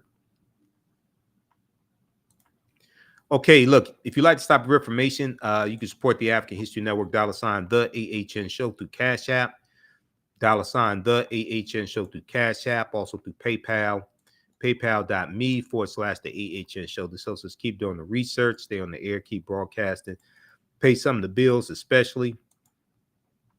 Visit our website, AfricanHistoryNetwork.com. We also have the information there. Our official Cash App account, when you go to it, it says Michael and shows my picture there. These other ones here are fake African History Network Cash App accounts. And we have the link here in the yellow PayPal donate button also. You can also register for the online classes I teach on Saturdays and Sundays. We have them in a bundle pack: Ancient Kemet, the Moors, and the Maafa, Understanding the Transatlantic Slave Trade, what they didn't teach you in school. And from the Civil War to the Civil Rights Movement and Black Power, 1865 to 1968. If you've taken any of my online classes in the past, email me at ahnshow@africanhistorynetwork.com. You'll get a 50% discount. Okay. And we have the information there also. All right, look, we have to get out of here. Remember, the African History Network, we focus on educating, empowering, and inspiring people of African descent throughout the diaspora and around the world. Because right now, it's correct wrong behavior. It's not over till we win. Wakanda forever. And we'll talk to you tomorrow.